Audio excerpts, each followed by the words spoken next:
Today I'm going to be doing a colored pencil demonstration of this portrait and blending with powder blender.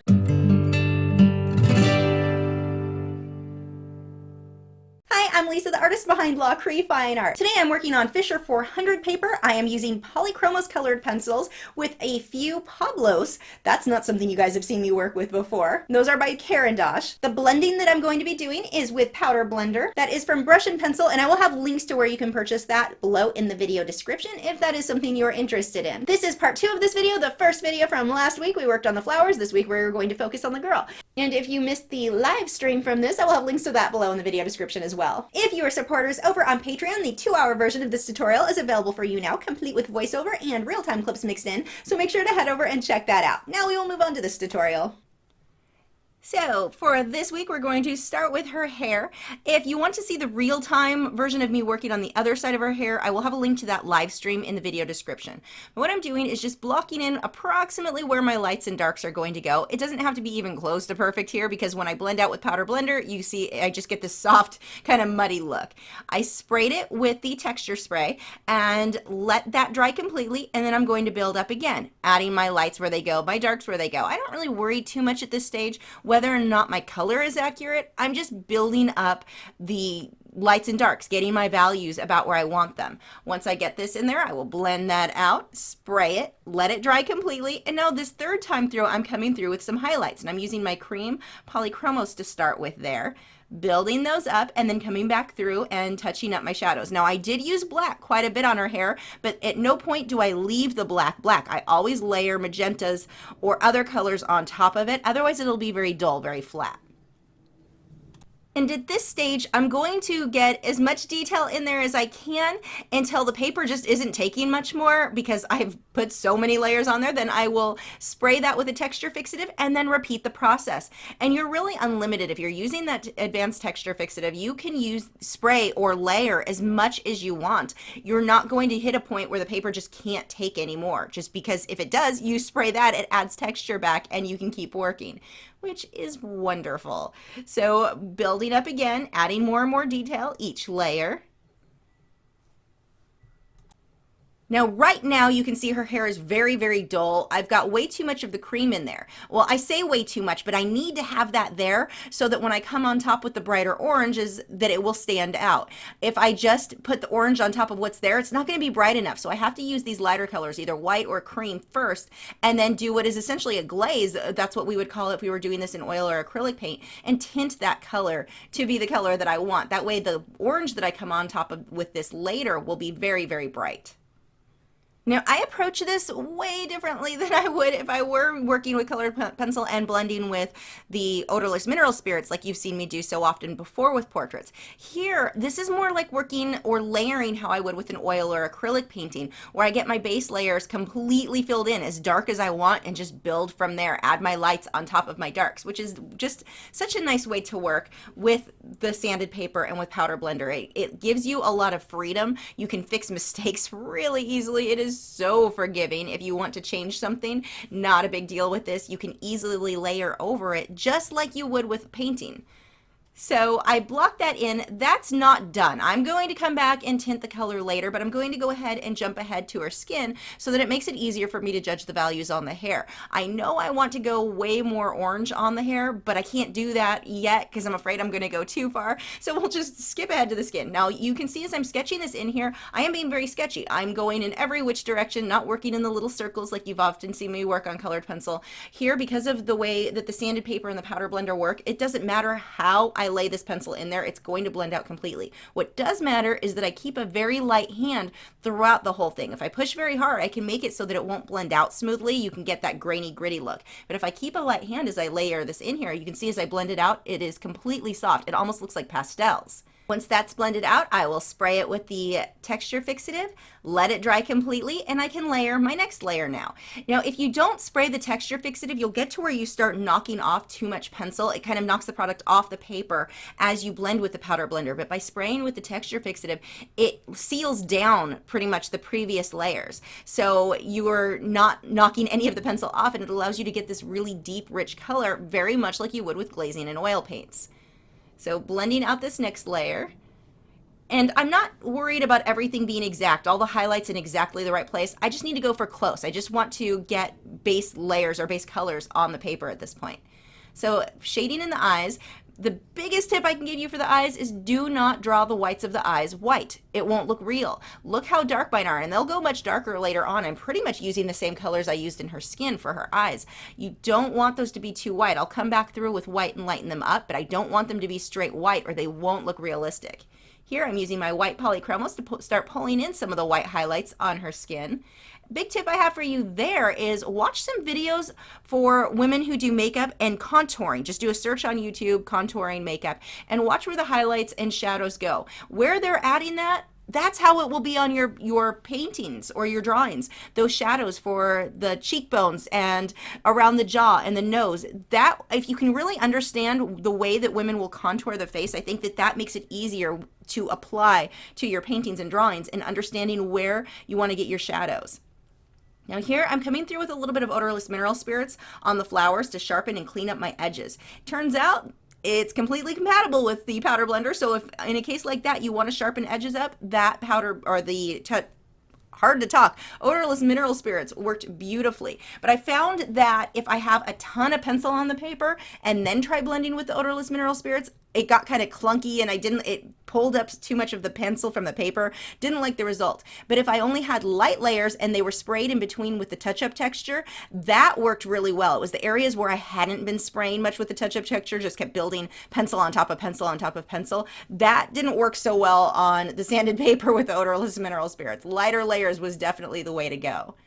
So building up with her eyes again, you can see now I'm starting to come through with these brighter pinks. I'm going to use some reds and oranges. I'm going to really make the dark areas of her skin very, very dark so that when I come through with the lighter colors, on top of that it blends seamlessly without going too light.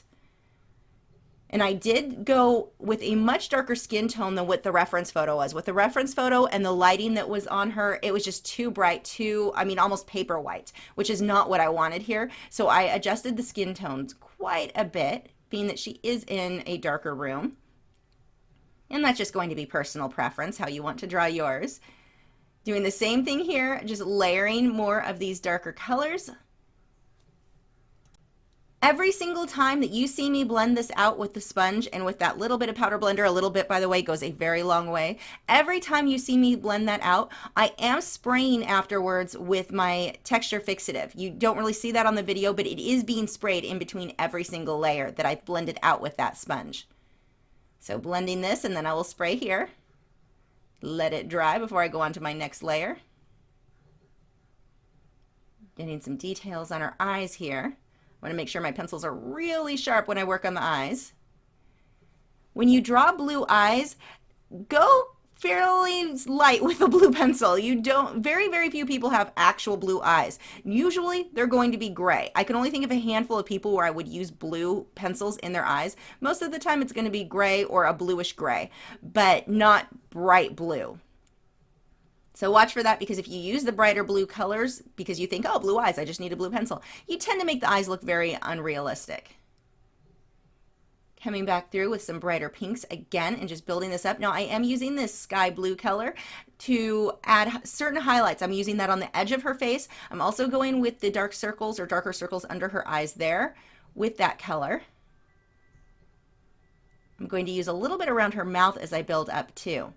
Now on her mouth, when I get into that area with her teeth are actually brown. I mean, they're not really brown, but the color that I use here is a lighter brown, and then the darker black for the shadows makes the brown seem lighter. But I don't want to just put white in there for her teeth. It won't look right. They're too shaded. Remember, whenever you're painting or drawing something that is white, just like the white of her eyes, it's not going to be white. Only your brightest highlights will be white. Everything else is going to be various shades of what's around it. And in this case, her mouth, her teeth are in shadow, so I don't want to use a white pencil in there. So more detail around her eyes. Notice too that the white of the eye does not go corner to corner. Look at that inside corner with that pink section. Make sure you do that, because if you just put white all the way to the inside corner, you end up making the eye look very, very flat. Getting the highlight on her nose here where the light is hitting it.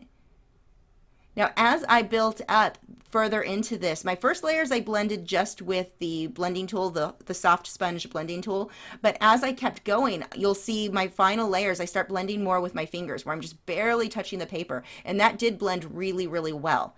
But I wouldn't want to do that early on because this is sanded paper. It is very rough. You can kind of rub your fingers raw if you are really rubbing on this for everything. But for these final little teeny tiny detail layers, I found that my fingers worked best because it was easier to control. Building up on her eyebrows now, you don't just want to make one solid line going through. Look at the individual hairs here where I build that up, and it's not all one solid color either. It's going to be several colors. And I come back through with the skin tone, that light flesh that I'm using, in between some of these hairs to separate it because I don't want just this big glob. I don't want it to look like there's a caterpillar on her eyes. But look at all of the different colors that I used in her hair, I'm also using on her eyebrows. Now this one, not so much because it's in the shadow, so that's mostly just the darker browns. But the other eyebrow that's in the light, there are a lot of colors in there, and it's not just even all the way through. Some little details here. I came back through on all of the flowers that I had done last week, and I sharpened all of them, all of the edges, and I found at this point that the Pablo Pencil by Caran, this is a harder lead than the luminance you typically see me use. I used my white Pablo. I'd only picked up a few of them to see if I liked it. I don't like them for how I regularly work with colored pencil, but with powder blender on sanded paper for my final layers that I'm not going to want to blend out, I would not use this for anything that I needed to blend with powder blender. But these final layers, these touch-ups, this showed up so beautifully and so bright. It was so easy to clean up those edges. I love that pencil, so now I want to buy a full set of those because I really did like it on the sanded paper. It was just so perfect for those harsher, sharp edges that I wanted. But I went through all of the flowers. I'll do this on the ones that she's holding as well, and just clean up those edges. Right now they were all very, very soft, a little bit fuzzy on the edge, and I wanted those crisper edges. So that's what I'm doing at this point, just sharpening that up. And you can see I'm also hyping up the contrast a bit on some of these shadows, like this white flower. It was just kind of a blah, it's all white. I needed to darken up those shadows so you could see the individual petals. Now this section of her hair we're just going to go through really quickly because again you can check that out in the live stream and watch it in real time. I will have that link for that in the video description. Adding those highlights just like I did on the other one, or the other side I should say. Starting to come through with the brighter colors. So we're going to leave that alone for now, and I want to go back and finish up her face, or mostly finish it up anyway. I'm really starting to focus on getting my darks dark enough. I've got everything positioned or shaped the way that I want them. Now it's a matter of getting my colors where I want them, basically adjusting the color saturation and my values. And at this point, I start taking a lot of photos with my cell phone and comparing it with the reference photo. It's much easier to see that when you look at them side by side in a smaller scale like that than when you're looking at the entire piece. Being a 16 by 20, you're up close to this. It's huge. So, or it feels huge anyway while you're working on it. So by looking at the smaller photos that I've taken, it made it really easy for me to see smaller things that I wanted to change. Now, some of this I decided to make a little bit different than the reference photo just because it was my preference. And that's one of the things that's nice about doing portraits where it's not a celebrity or it's not a commission. I can make any changes I wanted just because I thought it might look a little bit better. Whether that be my lighting or where my sharper contrast is, that sort of thing. Now I'm using that white Pablo pencil for a lot of the sharper details in her eye. And again, anywhere where I'm going to want to blend with powder blender, the Pablos are not the pencil to go with. They're too waxy. They stick to the paper too much and they don't blend out. I want to keep that for my final details. If I want something to blend out very softly, then my Polychromos, the oil-based pencil, are going to be the way to go. Pulling out more of those highlights. Adding some touch-ups to her eyebrows there. I think that would be an area with the eyebrows. If I had the full Pablo set where I had more of the browns, that's probably an area I would have used that pencil instead of the Polychromos, just because my edges would have been sharper to start with. My first few layers, the eyebrows were fuzzier than I wanted, so I had to keep going back through and sharpening those up. Now we'll have a list of the colors that I used on her hair and skin. It's pretty much the same colors for the most part. I will put that in the video description. There's a lot of them. Coming back through with that blue again. And it's not a bright blue where you look at it and go, wow, that's a lot of blue. It's just this soft kind of grayish, very pale, pale blue.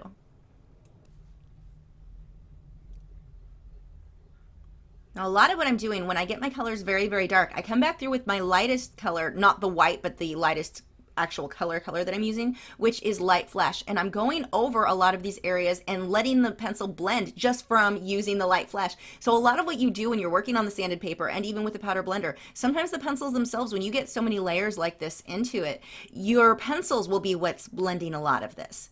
So you don't feel like you have to always get powder blender on the sponge and blend out that way. Sometimes the pencils will blend, sometimes just lightly touching that with my fingers is giving me good results. More of the sharper details here with that Pablo pencil, especially around the creases in her lips. That was a great pencil to use there. It was able to get really, really thin lines easily.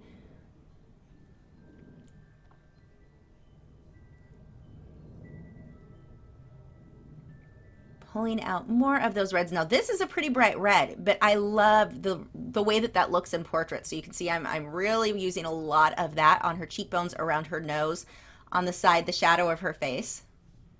I'm going to pull some of that into her hair as well.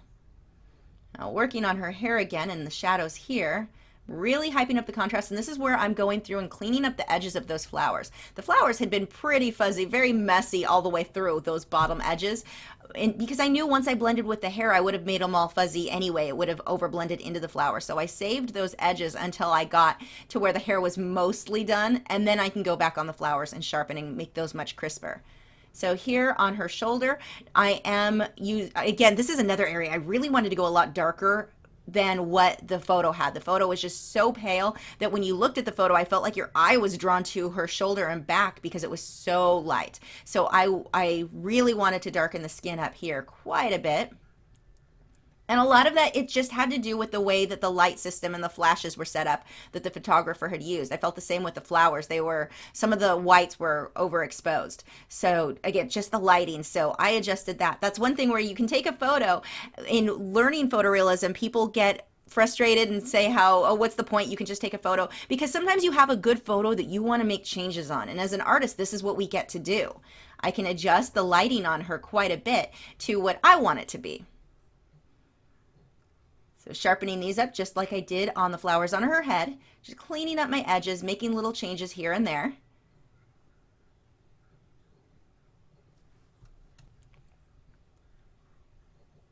Sharpening up these edges here, and this is where I start pulling the flowers over her skin now and forming better shape. That was one thing, that rose, that yellow one up against her arm had bugged me all last week while I worked on this because I knew it was kind of pointless to finish that outer edge, being that when I blended her skin I would have gone over it.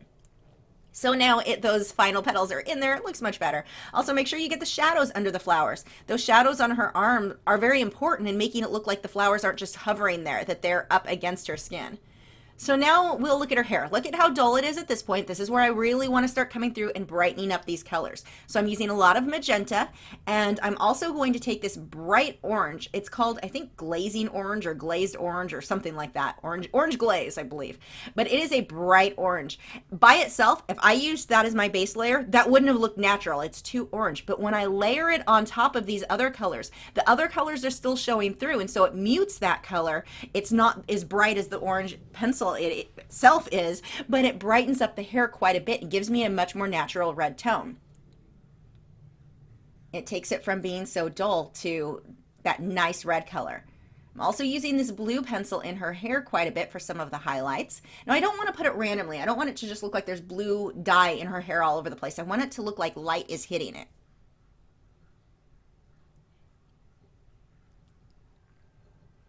And this is where I just come through these final stages and make small changes here and there, but those small changes make a really big difference. I also want to point out that her neck is darker than her face or her shoulders because that's cast in shadow, and in doing that, it makes it feel like the neck is farther away from the viewer, so you get more of that three-dimensional view.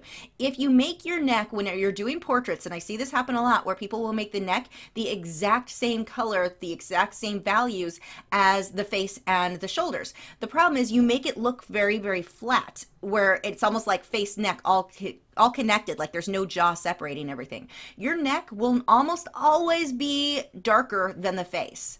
So just something to watch out for when you draw your own portraits. Coming back through with the darker colors here again, deepening up those dark colors, which makes the hair look more three-dimensional.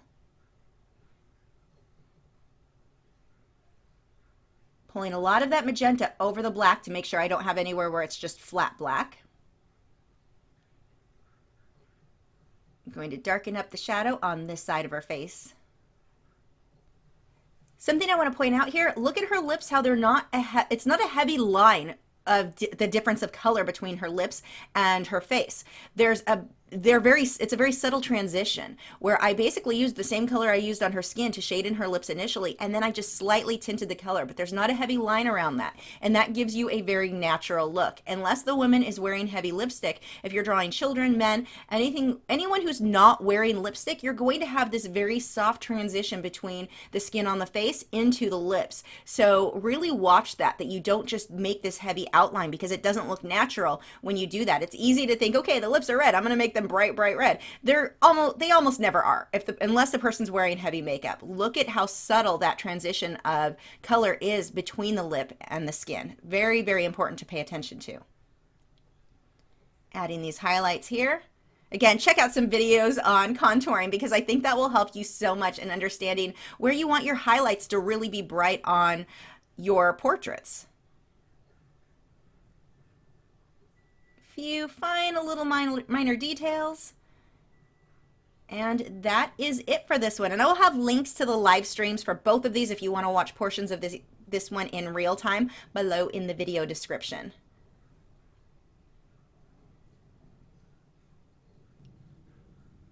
Now the lighting when I'm filming this is not great, so you can see here now in the final photo the big difference between the lighting when I take this with an actual good camera. So there you have it, and the orange you can really see here now where I've used that brighter orange in her hair, and it gives it this nice bright shiny look without looking at it and going, wow, that was an orange pencil that you used. It looks this way because I laid that orange on top of the magentas and browns and other colors, so it gives you a much more natural color, even though I did use a very, very bright orange on top of that. And for any of you who have memberships to Graphic Stock, I will have a link to this photo that I used in case you want to draw this one yourself in the video description. We are joined yet again by my baby shoulder chicken. He helped me today while I was getting dressed and putting on my makeup by stealing every Q-tip he could find and throwing it over the edge, except for the one that he ran over before I could grab him and put inside my coffee cup. Rotten chicken. The chicken wants to know if you're subscribed, and if you are not, why not? There's a button right there that you can hit to keep up with all 5 of my new art videos every single week. Why are you eating my ring? That's not food. I'll see you guys tomorrow.